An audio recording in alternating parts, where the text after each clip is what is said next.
What's going on, Port fans? Welcome back to the channel. Today we're going to be previewing round 18. It's Port Adelaide versus West Coast this Sunday twilight at 4:10 p.m. in a game of football that's definitely going to set the AFL world alight. It is a blockbuster. Pencil it in, a must not miss clash. What a game to attend. I tell you what, something about this one just lights up all expectations of what could be the biggest dead rubber to be at 4:10 p.m. ever, and you must be there. You got to attend. But in all seriousness, it's a game that Port Adelaide simply must win. Not so much for finals' sakes or anything like that. We're ruling out finals this year. It's more just credibility. A lot of things have happened this week in the build up to this game that have been both positive and questionable and interesting, and something that, if you want to look forward to 2026, it sort of starts now. You see how you want to play, you see how you want to structure up and everything like that. So it'll be an interesting affair to see how the reins are sort of handled. Ken's last few weeks as head coach, does he really have much of an input, or does he have some fun with the coaching panel and just enjoy football for what it is for his last few weeks of coaching? It's definitely one to keep an eye out for. And it's one that I definitely will think will be interesting to see how we sort of play. It's definitely, you're coming up against an opponent that's won one game for the year, and one that you must simply put away. It is one of those games you just sit here and go, please to God, don't lose. There's just something spells to me this year that there's that loss in us that really is going to capitulate everything. And I know we've had a few this year that are 90-point losses to the contenders, but yeah, it's interesting, very, very interesting to sort of sit here and go, what if we did lose to West Coast and at home in the last round of the year? It does question a few things, and it sits at the back of your mind. Now, in all honesty, I expect a performance like last year, round one, where we came out, pumped them by 60 points, and just have a good win and have an enjoyable time at the football. It's going to be a bit wet, apparently, as well, so with a few showers around. So I'm not entirely sure how that's going to all pan out, but with everything on the line in this one, in terms of just getting a win, it is crucial to get a win. I think that's the most important thing. You get a win on Sunday against the Eagles, and you just take momentum into the rest of the year. There's not a lot of winnable games going into the back end of the year, and West Coast can say the same as well. But yeah, coming out of the big loss against the Lions, you sort of sit here and go, I don't know if we can win much more. We took it up to them. We definitely, never gave up. And I think coming into this week, just trying to pinpoint exactly what we want to do for the rest of the year and trying to make sure we're all set up and ready to go. So, and I'm not going to be taking West Coast lightly. I'm not going to sit here and go, well, we're going to win by 80 points.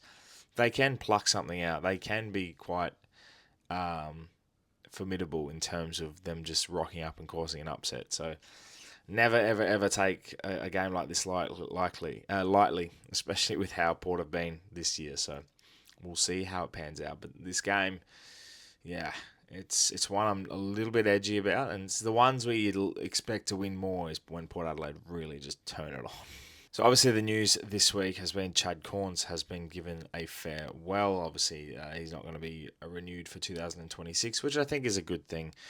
Getting someone fresh into the club as an assistant coach who can take on the forward line, and not someone from in-house. We've done in-house promotions and everything else for the last 5 or 6 years. It's been chopping and changing, putting different coaches in different positions, and not actually having anyone, come from the outside, come from somewhere that has new ideas, a fresh look at things. And I think it's time. Josh Carr next year, wants a new coaching panel, have someone new in there, a fresh look, and I think that's really really promising about it. We were expecting sort of a real puppeteer like approach with Josh Carr, and expecting similar things the way that Ken has been handled. But this actually gives me a lot of confidence in the fact that Carr has gone, this is what I want, this is what we need, this is what I want to go after. And I think that's going to be a real promising thing going into the back end of the year. I don't like throwing away a 2025 season. I know it's over, but I think having one eye on 2026 is always a good thing, especially in this position, but don't have full focus on it. Let's still salvage something from this year. Let's still find maybe a player in a new position, or find someone that's going to develop into more, play the kids a bit more. Christian Moraes just plays the rest of the year. Hugh Jackson gets a full rest of the year. Joe Berry comes in, has a full rest of the year. These types of players. Ollie Lord, he's got a contract he wants. For example, you want him to sign on. If you want to keep him, if he's very, very important, then I think having that opportunity to really get through through the year, then Ollie Lord plays. These types of players come in. This is the approach I really want to have a look at, and I think it's definitely something to do. And it starts this week with West Coast. We have a team that's going to be undermanned. I look at the players that are out. Radigalia done for the year. Visentini done for the year. Obviously, I'm so sad about Sam Powell-Pepper, and again, it breaks my heart. And he's done for the year. So now you look at it and go, right, does Jackson Mead come back in? Does Christian Moraes come back in for Pep? Does Jeremy Finlayson get another go? Does he play down back because we don't have any tools? Or do we bring in Logan Evans, who's on a fresh new 4-year deal not long ago, and he plays the rest of the year and really tries to develop his confidence? Do we play with Ryan Ruck, or does Ivan Soldo come back into the side? These question marks it's going to be fascinating to see what we do with selection this week. I definitely think a mix of the kids and the experience will do. Obviously, the question marks of Travis Boak now. Does he go on next year, knowing finals this year is out of the question? Does he want to play 400 games? Does he still want to go for that premiership? Does he still have it in him? It's such all these massive calls. There's a lot to play for. You're playing for your spot on the list next year. I think that's the motivation for the rest of the year, and big games coming up. And I want to take it 1 week at a time, because it means we really need to see what we can actually muster up this year. And I look at players that are coming out of contract, and we talk about going after players like Nasai Wangani Malira and players like that. What does Carr's vision entail for us? And does it entail players on the list currently? And that's what we've got to push for the rest of the year. With all of that, and the focus for the rest of the year, it's not really much of a preview on this week's game. I know West Coast they're not the strongest side. We know that. But they have a lot of potent players, and they have a lot of opportunity, and they'll be wanting, if they get a sniff at something, they will go after it. So I'm very wary of that. In saying that, I do have confidence in this group to tick this box off and just get a win on the board.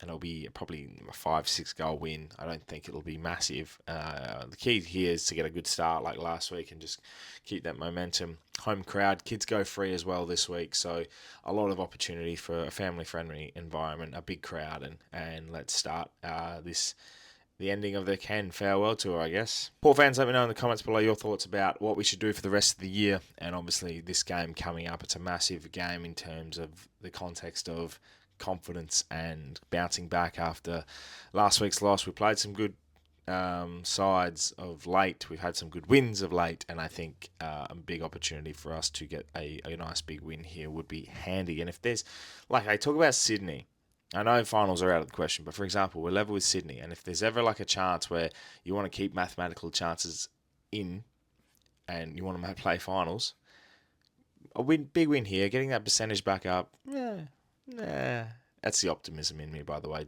I guarantee we're done. We're cooked for the year, but I'm just saying, if we look at the optimism of it, I've ticked that box. But thank you very much for watching. Subscribe to the channel if you're new for plenty more Port Adelaide and AFL content to come your way. Check out the glass table with the Run Home episode just coming out a couple of days ago. And I look forward to seeing plenty more from you guys as well in the comments below. But thank you very much for watching once again. My name's Anthony, and as always, count the pair.